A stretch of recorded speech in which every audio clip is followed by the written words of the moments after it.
शिकारी बनकर शिकार मारेगा, दुनिया जीव हिंसा करेगा, राजा एक दूसरे के साथ लड़के करेगा, यानी फिर कर्म फोड़ेगा, फिर इसको कहाँ भेजेंगे, नरक में ठोकेंगे, नरक भोग कर फिर पृथ्वी पर आएगा, फिर ये कुत्ता बनेगा ये चुनक ऋषि, और इसके सिर में कीड़े पड़ेंगे जख्म, और जितने ये जीव हिंसा करे थे बाणदाता चक्रवर्ती राजा के, वो कीड़े उसको चुन चुन कर खाएंगे। तो इसलिए गीता ज्ञानदाता 7वें अध्याय के 18वें श्लोक में कहता है कि ज्ञानी आत्मा है तो उद्धार, ये चले थे तो परमात्मा प्राप्ति के लिए, लेकिन इनको तत्वदर्शी संत ना मिलने से ये अपने आप निष्कर्ष निकाल कर एक दूसरे से सुन सुना कर और ये समर्पित हो गए मेरे पे। ब्रह्म कहता है काल, और मेरे वाली अनुत्तम गति में सचित रहे, यानी मेरे से जो इस ओम से, मेरी क्रियाओं से, ओम नाम के जाप से जो लाभ मिलना था वही तक गति हुई इनकी, और वो अनुत्तम गति है, अनुत्तम घटिया। अब इस तो बुंडी के घटिया होगी, सारे जीवन डले डोए, और फिर एटम बम बन गया बबूल का पेड़, आम के स्थान पर संत तो आम के पेड़ होने चाहिए, डले मानो उसको भी फल दे, और ये बबूल मड़ा हाथ ला दे तो गट जाए उस बेडिकता तैये की तरह। इनको ऋषि कहा करते थे हम, परमात्मा ने आंख खोल दी हमारी। तो इसलिए कहा कि है तो अच्छी आत्मा, लेकिन मेरे वाली अनुत्तम घटिया गति में सचित रहे। क्यों? क्योंकि इनको तत्वदर्शी संत ना मिला। इसलिए 18वें अध्याय के 62वें श्लोक में कहा है कि अर्जुन तू सर्वभाव से उस परमेश्वर की शरण में जा, उसकी कृपा से तू परम शांति और सनातन परम धाम को प्राप्त होगा। तो पुण्यात्माओं, परमात्मा ने 600 वर्ष पहले कहा था, 3 देव की जो करते भक्ति उनकी कदे ना होवे मुक्ति। और आज इन सब सदग्रंथों ने समर्थन किया, Kabir is God, Kabir is God. बोलो सतगुरुदेव। परम पिता परमात्मा पूर्ण ब्रह्म सारी सृष्टि के रचनहार, पूर्ण परमात्मा सर्व सृष्टि रचनहार,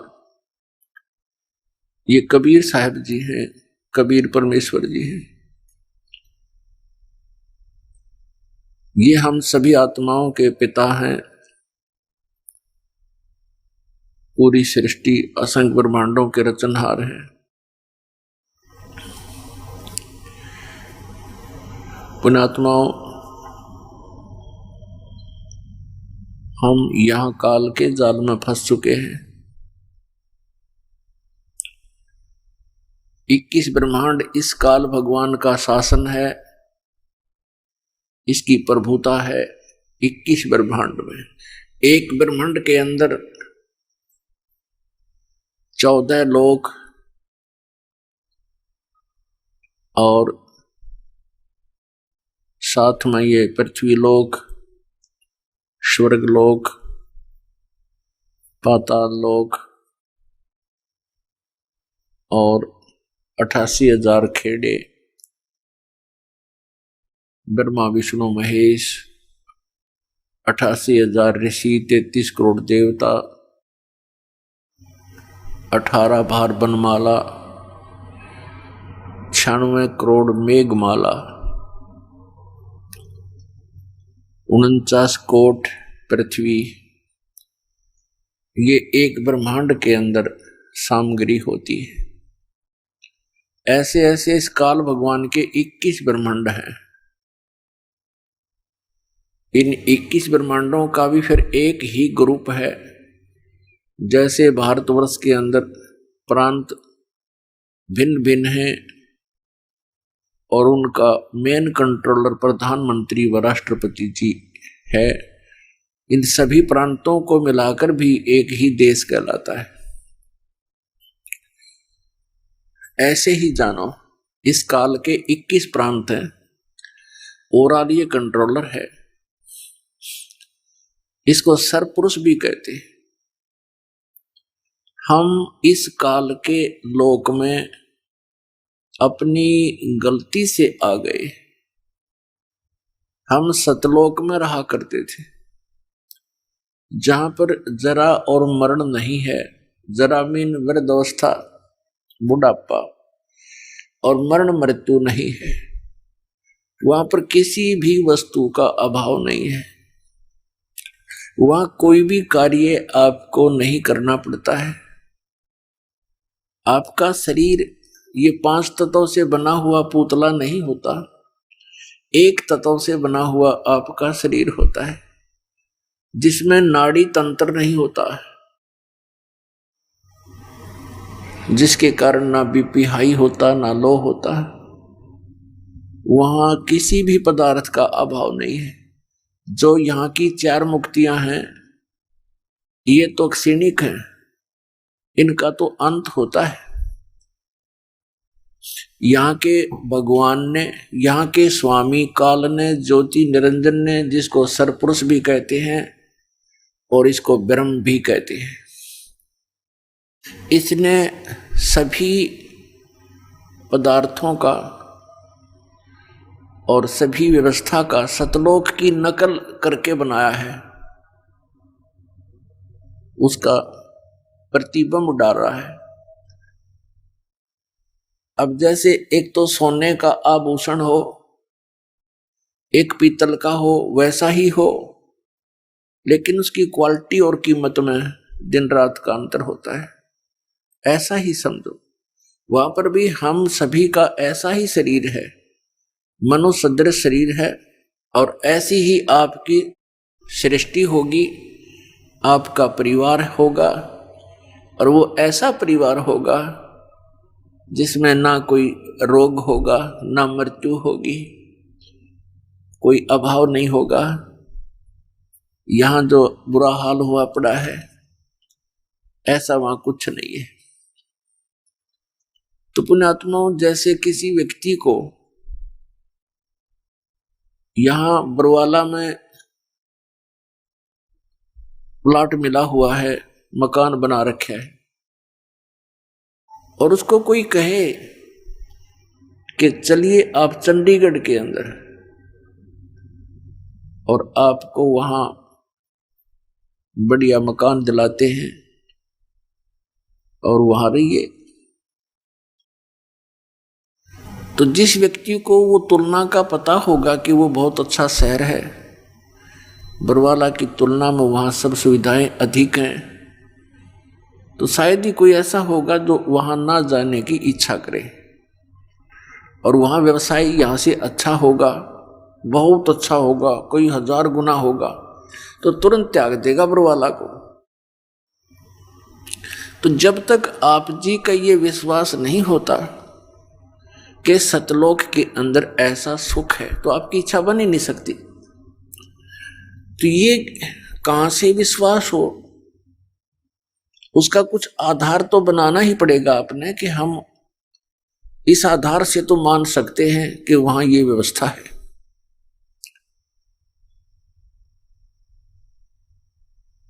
अब उसके लिए काल ने एक जाल फैला दिया, ये काल के पंथ चालू कर दिए, राधा स्वामी पंथ, जय गुरुदेव पंथ, ये सच्चा सौदा डेरा धन धन सतगुरु पंथ, और जगमालवाड़ी और सिरसा वाला, ये दिनोद के अंदर, भिवानी के अंदर हरियाणा में ताराचंद जी ने वही राधा स्वामी ही पंथ का बीज बो रखा है।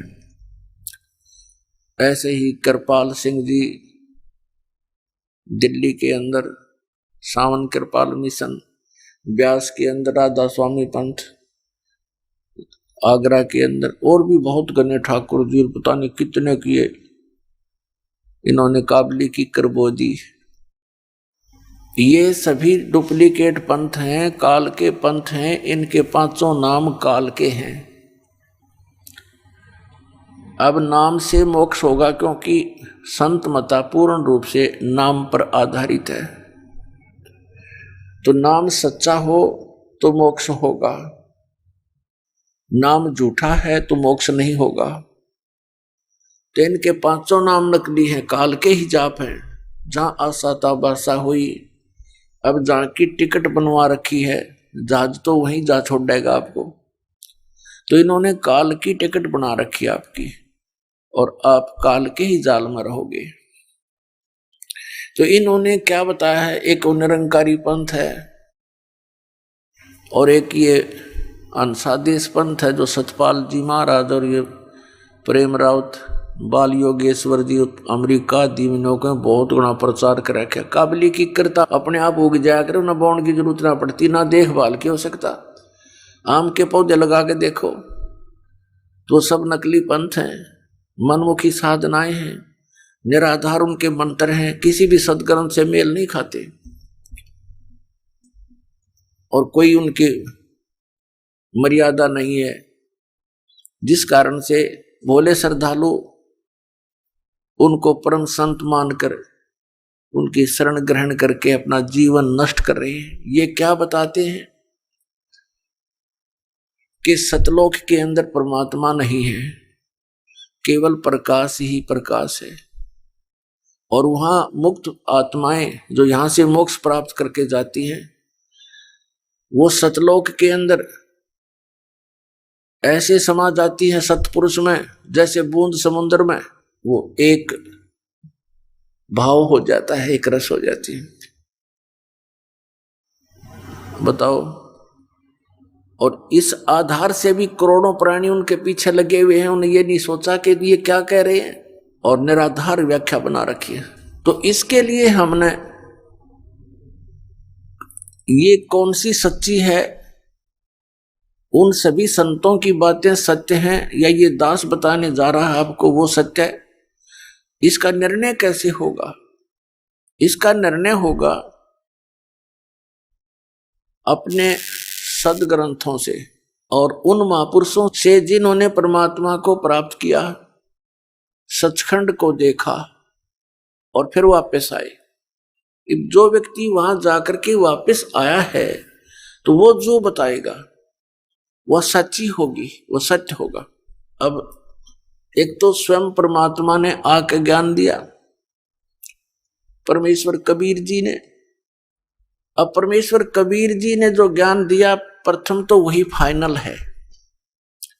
अपने द्वारा रची हुई सृष्टि को परमात्मा ही ठीक ठीक बता सकता है। उन्होंने आकर के स्वयं ये ज्ञान दिया, उसके बाद उस परमेश्वर ने हमारे लिए, परमात्मा ने कृपा की, हमें करतार्थ किया, उन महापुरुषों को सचखंड दिखाया, सतलोक, और फिर वापस छोड़ दिया ताकि वो गवाह बने कि सतलोक के अंदर सचमुच ये व्यवस्था है। अपने आत्माओं, परमात्मा ने एक और दया करी अपने पे। अपनी अमृतवाणी में उन्होंने सब कुछ लिख दिया, लेकिन वो अमृतवाणी इतनी लंबी चौड़ी बना दी, इस तत्व ज्ञान को उसके अंदर छुपा दिया। और साथ में उन महापुरुषों से भी कह दिया गया था कि अभी इस यथार्थ ज्ञान को केवल तुम इन श्लोकों के माध्यम से ही बताना, गद्य भाग से मत बोलना। तो उन्होंने पद्य भाग में यानी दोहों और शब्दावलियों के माध्यम से ही अपना वहां का ज्ञान दिया, सतलोक और सचखंड का। उन्होंने गद्य भाग में नहीं बोला और वो लिपिबद्ध किया गया। उस पद्य भाग को समझना जन साधारण के बस की बात नहीं। या तो परमात्मा ही बता सकें या वो संत ही बता सकते हैं जिन्होंने वो वाणी बोली, या फिर उनका कृपा पात्र जिसको परमात्मा सद्बुद्धि देते हैं, वो फिर उन गूढ़ रहस्यों को परमात्मा की प्यारी आत्माओं के समक्ष सरलार्थ करता है। तो परमात्मा परमेश्वर कबीर जी ने हमारे ऊपर एक विशेष रजा बख्शी कि उस तत्व ज्ञान को इस समय तक ऐसे तरीके से लाए कि इन काल के दूतों को समझ में नहीं आई। ये राधा स्वामी पंथ तथा सच्चा सौदा पंथ ये एक ही कुएं का जल है। आगरा से श्री शिवदयाल जी से इस पंथ का ये प्रारंभ मानते हैं राधा स्वामी का। आगरा से ही एक जयमल सिंह जी नाम के पुण्यात्मा श्री शिवदयाल जी से दीक्षित हुए। फिर उन्होंने श्री शिवदयाल जी के मृत्यु के लगभग 11 वर्ष के उपरांत स्वयं ही व्यास नदी के किनारे पंजाब में एक डेरा स्थापित कर दिया, डेरा बाबा जयमल सिंह ब्यास पंजाब में। उसके उत्तराधिकारी हुए सावन सिंह जी। श्री सावन सिंह जी के शिष्य हुए श्री खेमामल उर्फ बलोचिस्तानी शाह मस्ताना, जिसने सच्चा सौदा सिरसा की स्थापना की।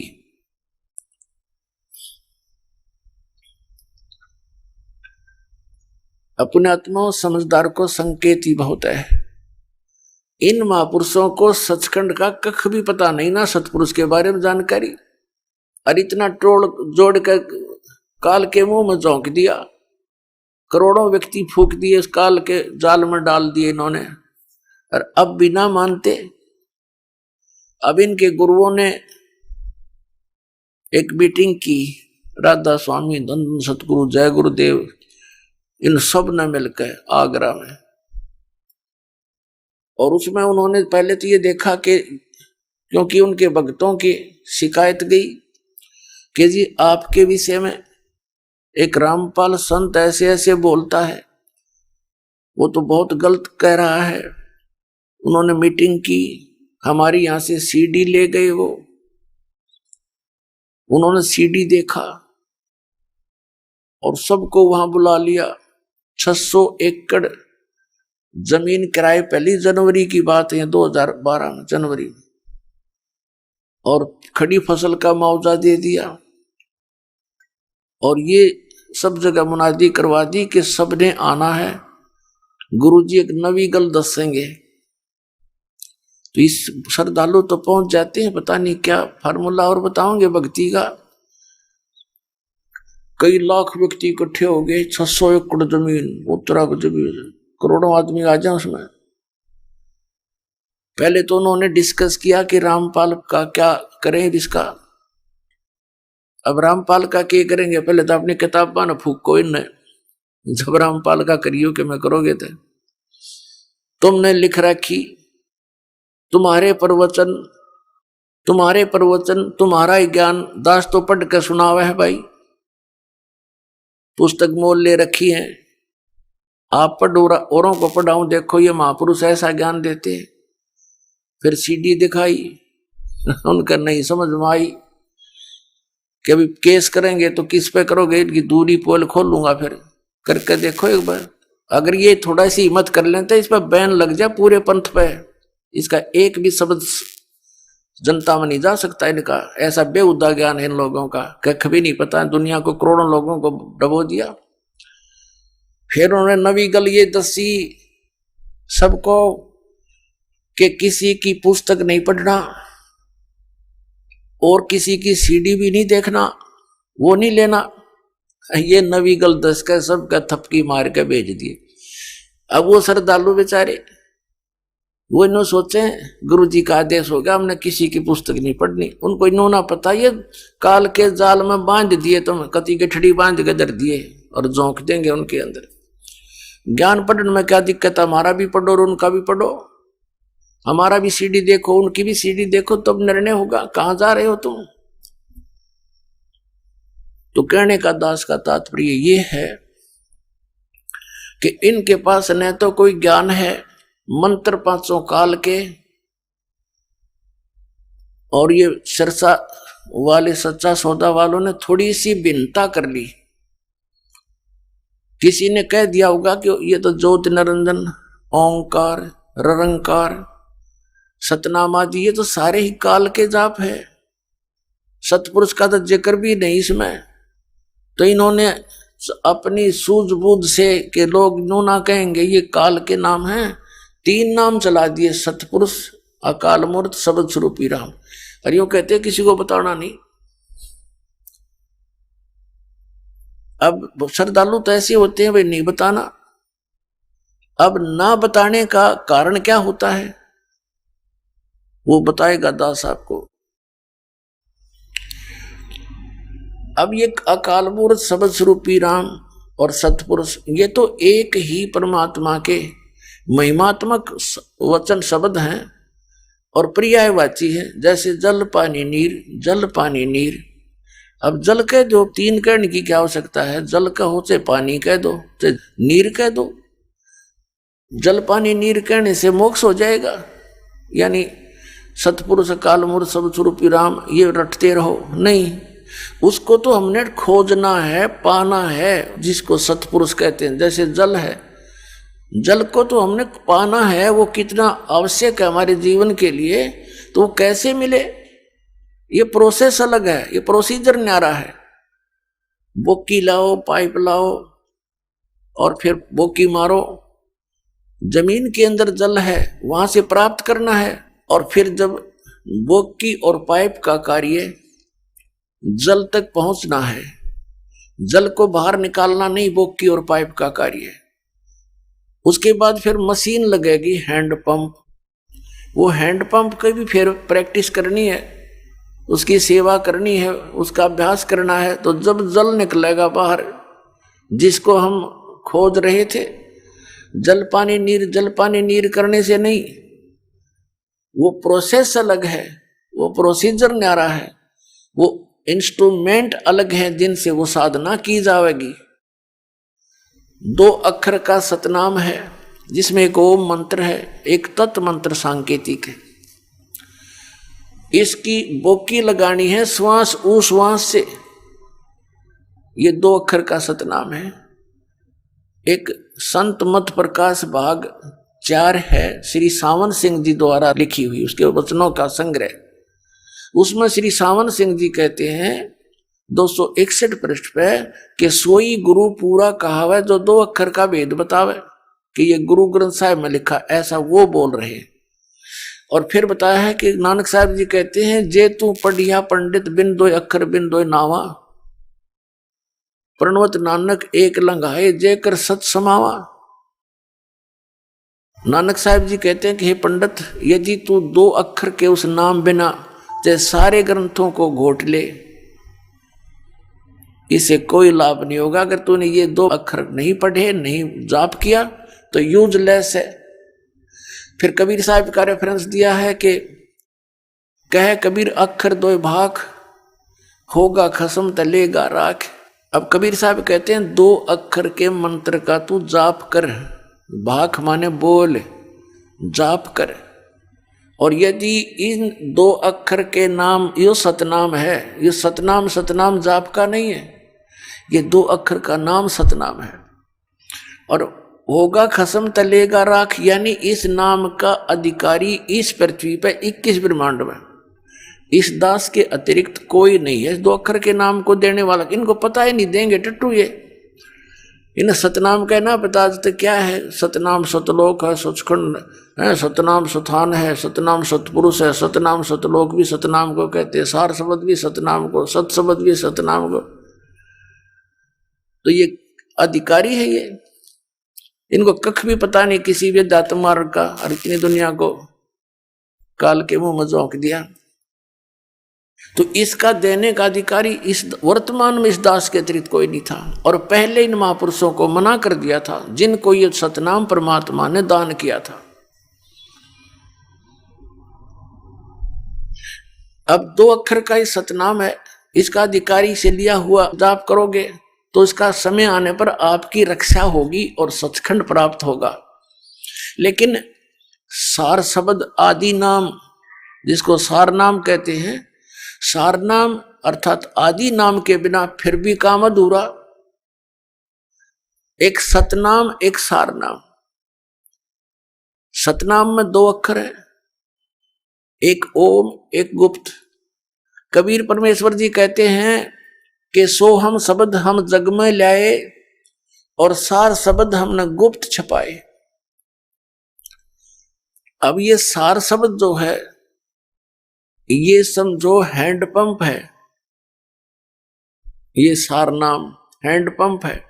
जैसे बोकी मार ली, पानी तक पाइप पहुंच गई, पाइप लोअर कर दी, डाल दी, फिर हैंडपंप लगाना पड़ेगा ऊपर, और फिर उसको ऐसे, उसकी भी वो भी जाप करने का है, वो भी जाप करना पड़ेगा, फिर वो जल पानी नीर प्राप्त होगा, वो सतपुरुष अकाल पुरुष सबद स्वरूपी राम न्यो प्राप्त होगा।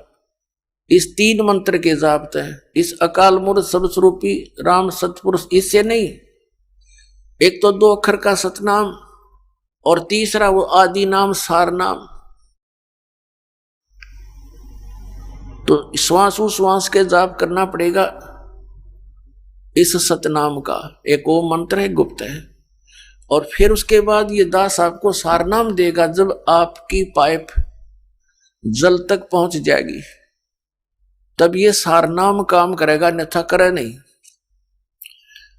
और कबीर सागर में स्पष्ट किया है कि परम संत जो होगा वो 3 बार में दीक्षा पूरी करेगा, 3 बार में दीक्षा देगा। आज तक जितने भी कबीर पंथी हैं या जितने भी ये अन्य पंथ हैं, राधा स्वामी धन सतगुरु पंथ, ये सब एक ही बार में, इनके पास तो है वो एक आज्ञा पाठ से नीम तले, ये अकाल मूर्त सबद स्वरूपी राम सतपुरुष, बस दे दिया जाओ। एक यो निरंकार ज्योति निरंजन ओंकार, ये तीनों चारों काल के नाम, और बात करें सतलोक जान की, इन्होंने स्वयं ही अपने पैर पर कुआड़ा मार लिया। कबीर परमेश्वर जी का एक शब्द है, करने नो दीदार महल में प्यारा है, वो शिवदाल जी का समझ में आया ना, उसमें से इसने 5 नाम इसमत निकाल लिए ये, लेकिन वो ओरिजिनल नाम भी इसी मंत्र, इसी शब्द के अंदर है।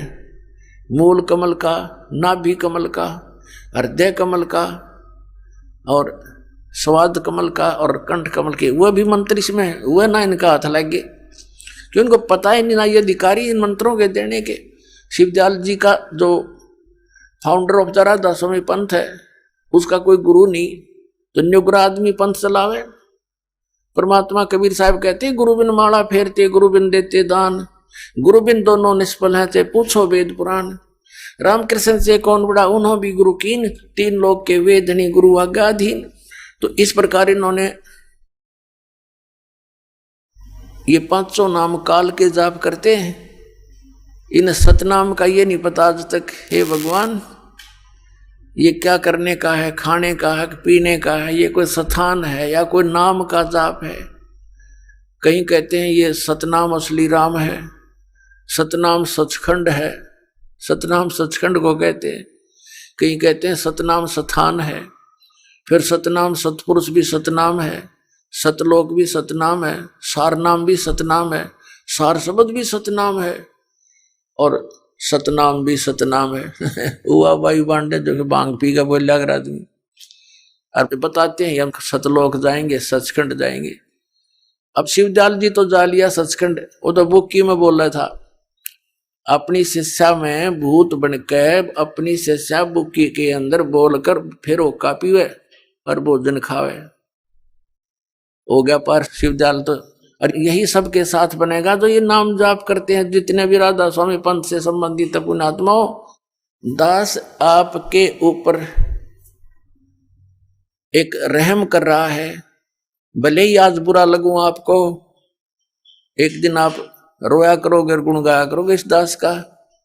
दास को मालूम है कि मैं कितना खतरा मोल ले रहा हूं इन नकलियों को छेड़छाड़ के, लेकिन ये मेरा कर्तव्य बन गया, मुझे ज्ञान हो गया कि अपनी जान पर खेल कर भी इनसे काल के दूतों से छुटवाऊंगा परमात्मा की आत्माओं को।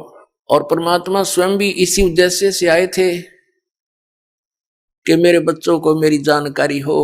ये यहाँ कितना कष्ट उठा रहे हैं, कोई गधा बना है, कोई कुत्ता बना है, कोई सूअर बनकर गंदगी खा रहा है, और ये समझ नहीं पा रहे हैं कि हमारा भगवान कौन है। दास का उद्देश्य यही है कि किसी ना किसी तरह ये पुण्यात्मा एक बार पुनः देख लें सदग्रंथों को, जो दास दिखाना चाहता है। आज बुद्धिमान समाज है, लेकिन श्रद्धालु इतना है ये भगवान के चाहने वाली आत्माएं कि जो गुरु जी ने कह दिया उसकी अवहेलना नहीं करनी है। लेकिन असली गुरु की बात की अवहेलना नहीं करनी। ये तो नकली है सारे, इन कख भी पता नहीं है क्या के गुरु हैं। ना तो ये हिंदुओं के गुरु असली, सारे नकली। इन आज तक नो नहीं पता वेदों और पुराणों में लिखा क्या है। निराकार निराकार पर घाटा जोड़ रखा है, इतने दिन हो गए। परमात्मा वेदों में लिखा है वो साकार है, मनो सदृश है, वहां से गति करके शरीर आता है, यहाँ कर आत्माओं को मिलता है। पुराणों में आज तक नहीं समझ पाई है ब्रह्मा विष्णु महेश के माता पिता कौन है। ये गुरु है, ये नकली डुबो दिया सारा मानो। तो पुण्यात्माओं अब जागो, ध्यान से इस दास के वचनों पर कुछ अमल करो, देखो अपने सदग्रंथों को और संभलो और चलो सतलोक में जहां कोई कष्ट नहीं। अब जो प्रसंग चल रहा है 2 अक्षर के नाम से मोक्ष होगा, वो इनके पास नहीं, तो ये पूरे गुरु कहां से होगे? कुछ तो सोचो। इनकी अपनी कलम से लिखे हुए पर तो देख लो ये कितना ज्ञान रखते थे। तो अब दास जो निर्णय करके आपको देना चाहता है कि कौन सा ज्ञान ठीक है कौन सा गलत है, इसका निर्णय हम परमात्मा की अमर वाणी से, जिसने स्वयं आकर के बताया, साथ में उन महापुरुषों को जिनको हम मोक्ष प्राप्त मानते रहे हैं और उनके द्वारा उनके अमृत वचनों को अपने सत्संगों में भी लेते रहे हैं। राधा स्वामी, धन धन सतगुरु, जय गुरुदेव वाले, ये सभी वो कौन है? स्वयं परमेश्वर परम पूज्य कबीर परमेश्वर जी, आदरणीय धर्मदास साहिब जी, आदरणीय मलुकदास साहिब जी, आदरणीय नानक साहिब जी, आदरणीय दादू साहिब जी, आदरणीय गरीबदास साहिब जी, गांव छुड़ानी, जिला झज्जर, हरियाणा वाला, आदरणीय गीसा दास साहिब जी, गांव खेखड़ा, उत्तर प्रदेश, जिला मेरठ, आदरणीय गरीबदास साहिब जी और आदरणीय गीसा दास साहिब जी के विषय में इन राधा स्वामी पंथ वालों को विशेष ज्ञान नहीं था। ये भी रजा थी दाता की, इन्होंने इधर ध्यान नहीं दिया क्योंकि इनके अंदर काफी निर्णायक तरीके से उस सतनाम का जिक्र किया हुआ है। तो इन्होंने ऊपर जितने भी महापुरुष साहब को बताया उनकी वाणियों को ये सत्य मानते हैं और उनको मोक्ष प्राप्त मानते हैं। उन्होंने परमात्मा को बताया कि वो मनुष्य सदृश है और वही परमात्मा, पूर्ण परमात्मा, सतपुरुष स्वयं आकर के इन महापुरुषों को मिले हैं। आदरणीय नानक साहिब जी को बेई नदी के ऊपर सुल्तानपुर शहर पश्चिमी पाकिस्तान में है, पहले ये भारतवर्ष ही था, तो वहां नदी पर स्नान करने के लिए गए हुए थे। वहां परमात्मा आए जिंदा महात्मा के रूप में और प्रत्यक्ष दृष्टा भी ये देखते हैं कि एक संत के साथ वो दरिया में छलांग लगा के बाहर नहीं आए। परमात्मा ने उनको अंतर्ध्यान किया। कबीर परमेश्वर जी ने बाबा जिंदा के रूप में आए थे, वो अंतर्ध्यान करके नानक साहिब जी को जिधर जल जा रहा था उससे विपरीत दिशा में ले जा करके कहीं उनके शरीर को छुपा दिया। आत्मा को लेकर के सचखंड गए। वहां नानक साहिब जी ने देखा सतपुरुष को, कबीर परमेश्वर को, जो नीचे से जिंदा बाबा के रूप में उनके साथ गए थे। ऊपर जाकर के परमात्मा सतलोक के अंदर एक बहुत बड़े सिंहासन पर विराजमान है, बहुत बड़ा गुमज है वहां पर। उस गुमज के अंदर एक मंदिर नुमा गुमज है, उसके बीच में बैठे हैं परमात्मा और नीचे से गए थे बाबा जिंदा के रूप में कबीर साहब नानक जी के साथ में। चौर करने लगे कबीर साहब यानी बाबा जिंदा के वेश में, अपने ही दूसरे रूप जो तख्त पर विराजमान थे परमात्मा अन्य रूप में, जिसके एक रोमकूप में करोड़ सूर्य मिला दे करोड़ चंद्रमा, ऐसा एक रोमकूप का प्रकाश। तब नानक साहिब जी ने अपनी सोच से ये सोचा कि रब तो ये है जिड़ा तख्त पे बैठा है। इतनी देर में क्या हुआ कि तख्त पर बैठे हुए तेजों में शरीर युक्त परमात्मा खड़े हुए और कबीर परमेश्वर जी विराजमान हुए। जिंदा बाबा वाले रूप में नीचे से गए थे और तेजो में शरीर जो था वो चवर करने लगा। बाबा जिंदा वाले वेश पर अपने ही दूसरे रूप पर। अब नानक साहिब जी असमंजस में पड़ गए कि ये क्या चक्कर है बाबा जी के ऊपर, और भगवान सेवा कर रहा है, चमर कर रहा है। इतने में क्या देखा, वो तेजो में जो शरीर था वो बाबा जिंदा वाले वेश में समा गया और अकेले बाबा जिंदा रूप में कबीर भगवान असंख्य ब्रह्मांड के कंट्रोलर के सिंहासन पर विराजमान रह गए। चंवर अपने आप हो रहा था, अपने आप हवा में मालिक की दया से। तब नानक साहिब जी ने देखा को वाहे गुरु वो हो, ये है भगवान ही है, ये तो स्वयं ही। तब मालिक ने कहा था कि प्यारी आत्मा, ये सारा संसार काल के जाल में फंसा हुआ है। श्री नानक साहिब जी भी पहले विष्णु जी के उपासक थे, गीता जी का पाठ किया करते थे, राम और श्री कृष्ण का जाप करते थे, ब्रजलाल पांडे से ये गीता पढ़ा करते थे। परमात्मा ने इनको वहां गीता के विषय में बताया कि गीता श्री कृष्ण जी ने नहीं बोला, वो तो काल ने बोला, और वो अपने से अन्य परमात्मा के विषय में कह रहा है, वो परमात्मा मैं हूं। वहां जाने के बाद तो नानक साहिब जी को सारी बात समझ में आ गई, सारी कहानी सृष्टि रचना सुनाई। 3 दिन तक रखा कबीर भगवान ने उस महात्मा को, नानक साहिब जी को। तीसरे दिन उनको शरीर में वापस छोड़ दिया और साथ में ये भी कहा था कि ये सतनाम से मोक्ष होगा तेरा। कोई भी प्राणी है, सतनाम के बिना उसकी मुक्ति नहीं। कोटि नाम जहान में उनसे मुक्ति ना हो, और सार नाम मुक्ति का दाता हुआ को जाने ना कोई। तो नानक साहब जी से कहा था कि मैं काशी शहर के अंदर बनारस में वहां एक धानक रूप में रह रहा हूं, जुलाहे रूप में। आप वहां आना पृथ्वी पर, वहां तुझे सतनाम दूंगा।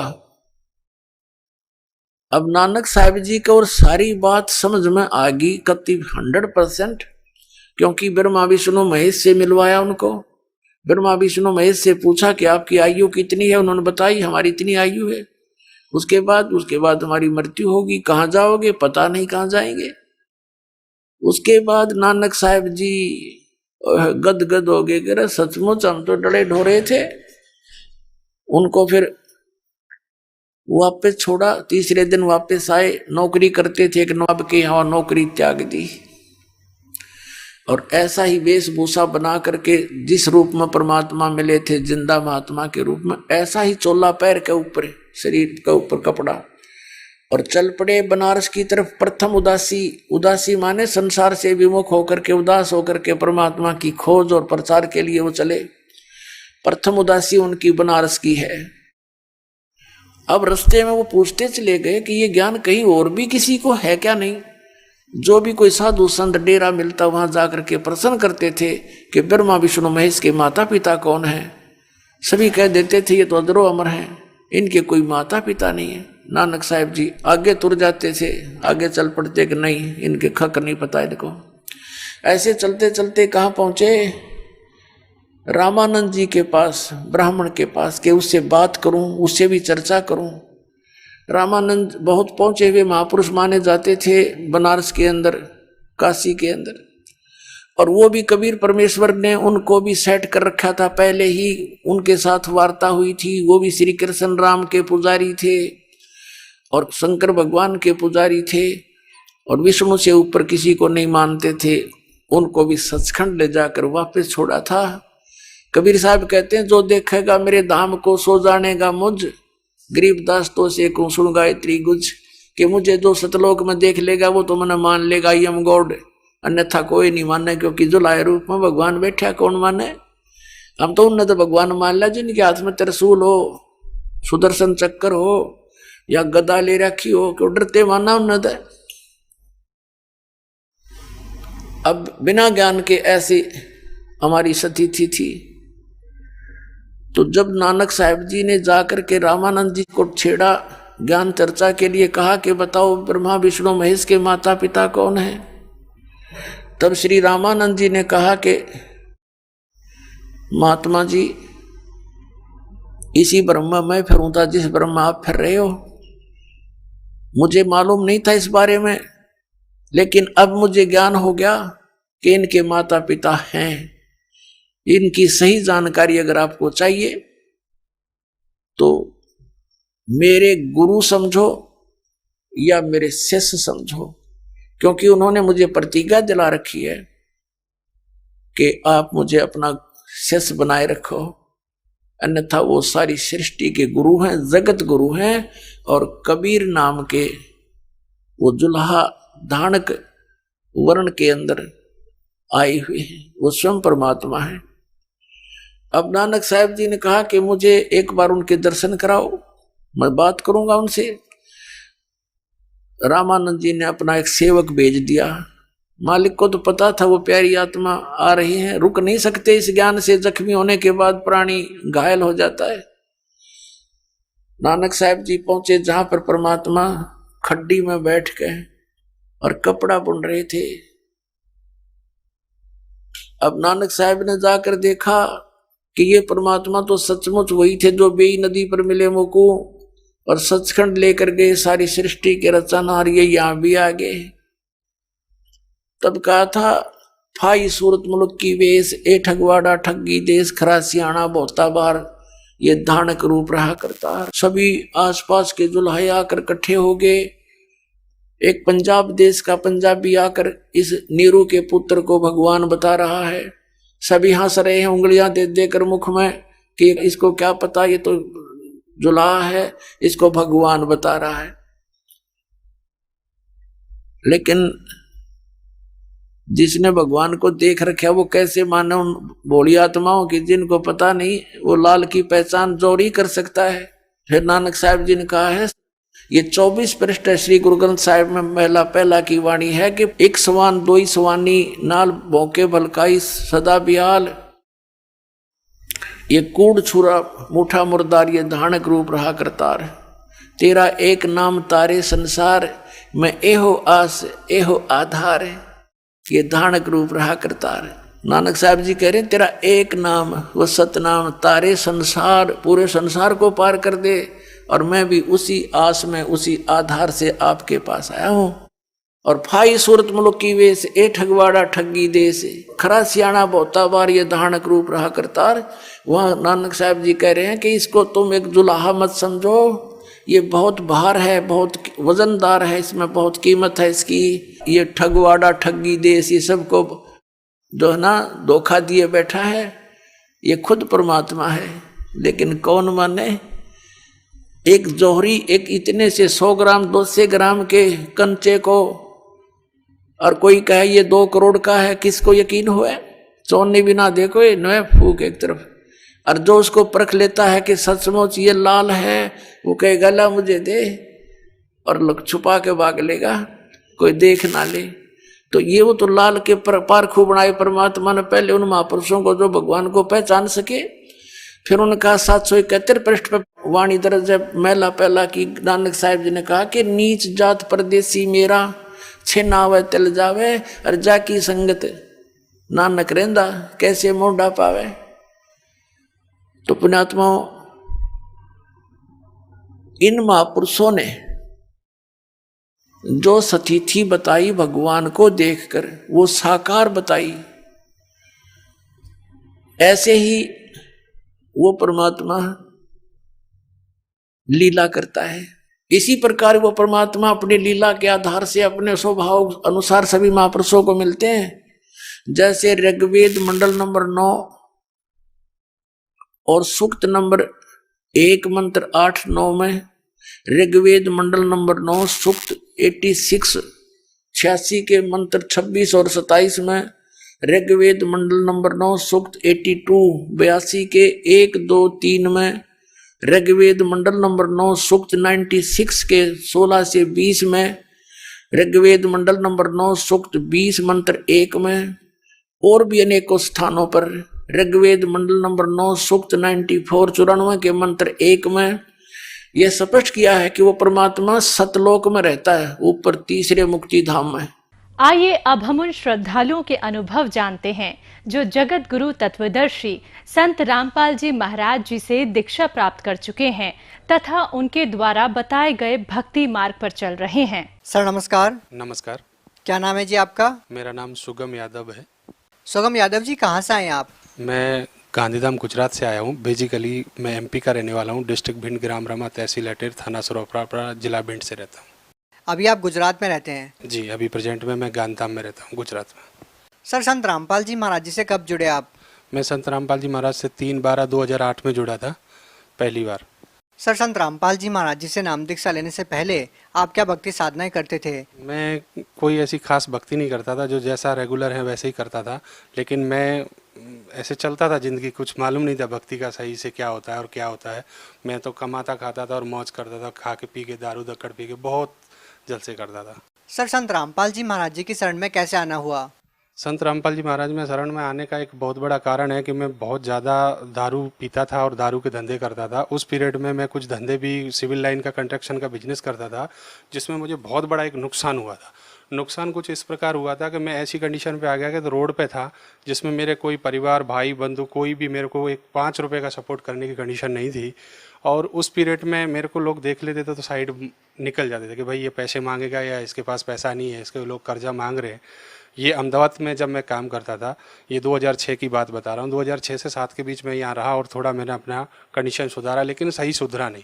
उस पीरियड में मैं दारू पी के इधर घूमता था, लेकिन लोग बोलते थे वो मंदिर जा, मस्जिद जा, ऐसा कर वैसा कर, लेकिन मैं कहीं ऐसे जाता भी था, लेकिन कुछ खास मेरे को समझ में नहीं आया।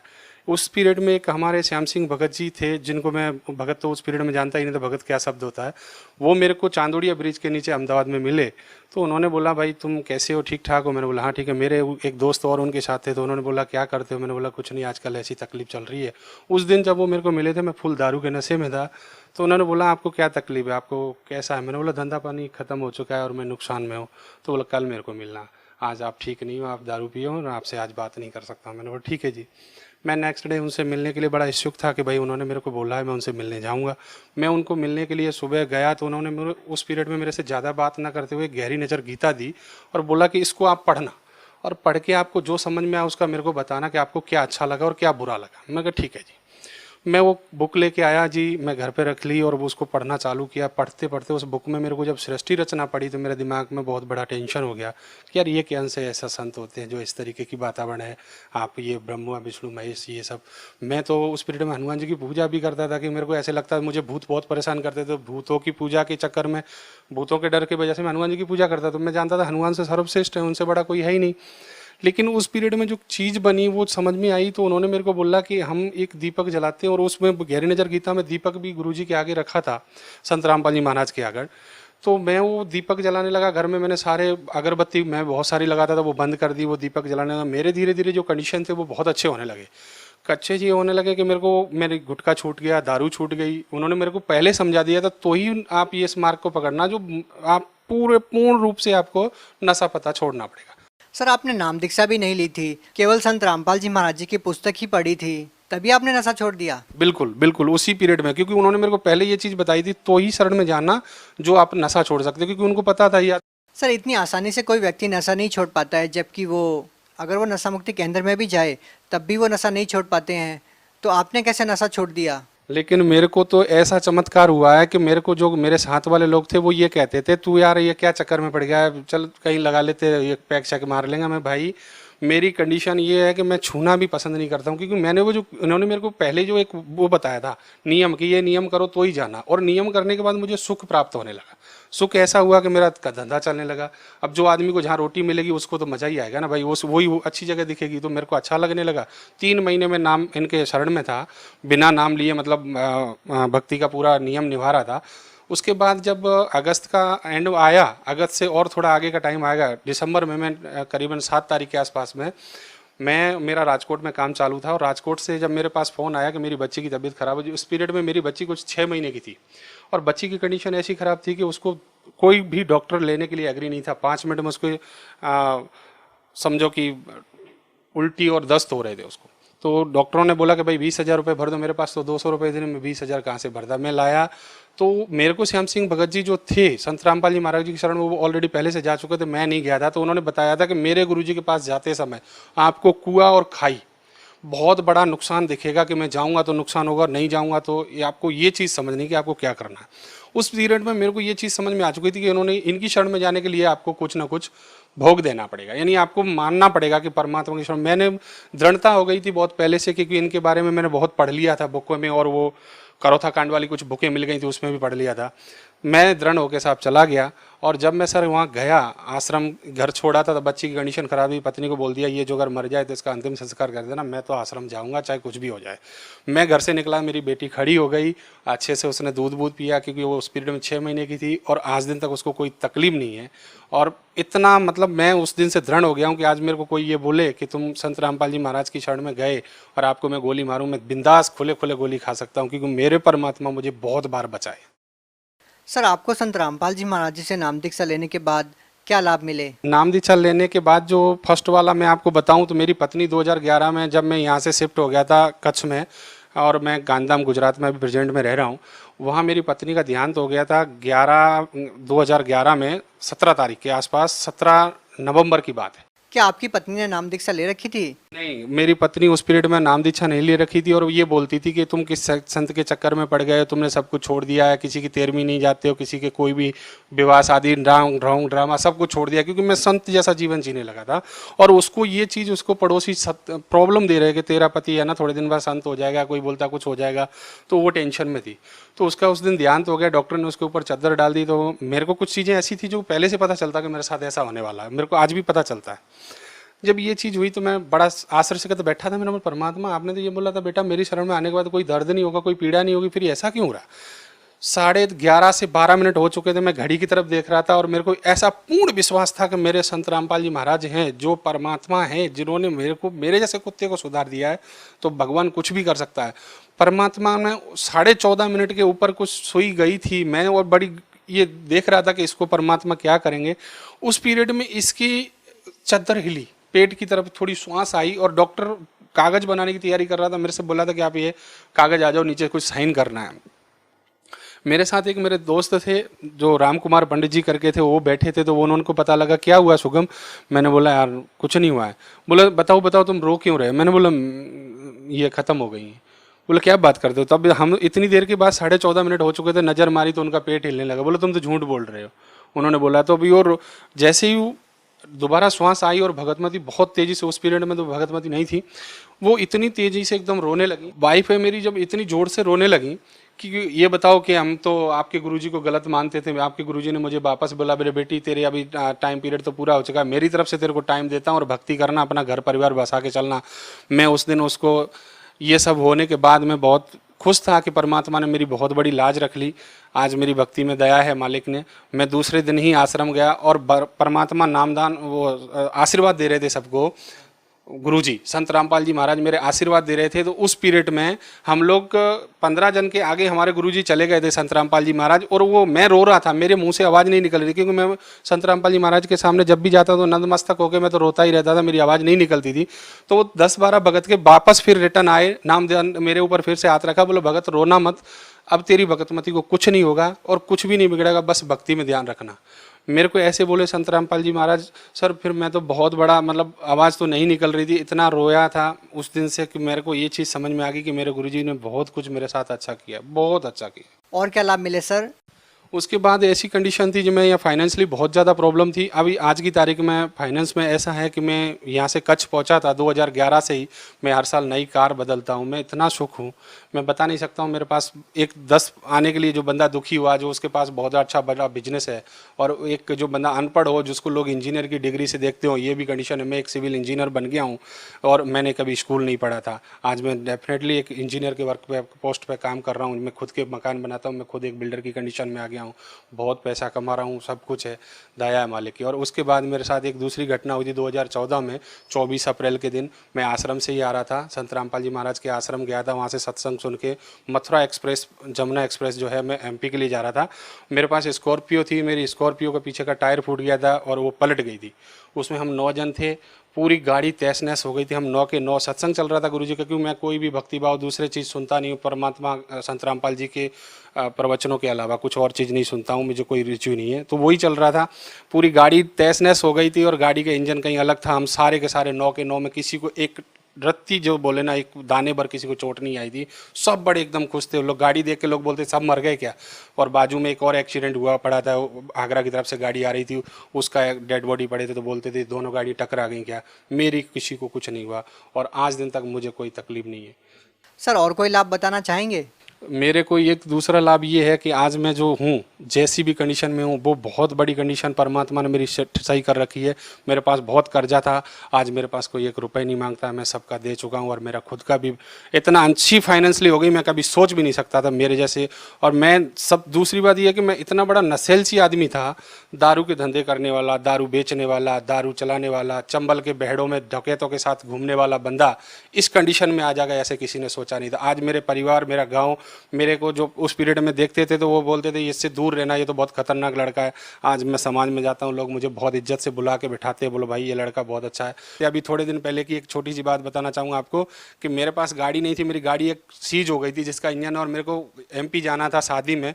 मेरी पत्नी बोली कि मेरे को है ना गाड़ी के बिना नहीं जाना है क्योंकि हम लोगों का स्टेटस डाउन होगा। तो मैंने बोला देखो यार, अपन परमात्मा के भगत कैसे भी चल पड़ेंगे। बोलो नहीं, आप परमात्मा से, संत रामपाल जी महाराज से अरदास लगा दी हमारे बच्चों ने और मिसेज ने, हमने सबने। मेरे को 3 दिन के अंदर मैंने नई शिफ्ट कार लेके तब मैं गांव गया। भगत समाज को क्या संदेश देना चाहेंगे? मैं भगत समाज को यही संदेश देना चाहूँगा। सबसे मेरा संदेश क्या है, मैं तो कुत्ता हूँ परमात्मा का। मैं आप सबसे ये प्रार्थना करता हूँ, देखो मेरे जैसा कुत्ता सुधर सकता है तो आप तो बहुत नेक आत्मा हो, बहुत प्रिय मित्र हो, बहुत अच्छे हो, आप सुधर सकते हो, आपको लाभ मिल सकता है। संत रामपाल जी महाराज की शरण में आओ। मेरे जैसे कुत्ते को इतना धन दे दिया भगवान ने, जो भीख मांगता था, भिखारी था, आज उसको इतने सुख कर दिए। हर 12 महीने में गाड़ी नई चेंज करता है, मन पड़े। मैं आज कुछ 2011 से लेके अभी तक मैंने 24 गाड़ियां चेंज कर ली। इतना सुख मिल रहा है भगवान को, इससे ज़्यादा क्या ले सकते। जो कुत्ते को दे दिया आप तो अनेक आत्मा, आपको सबको देगा भगवान। जी धन्यवाद। सत साहिब।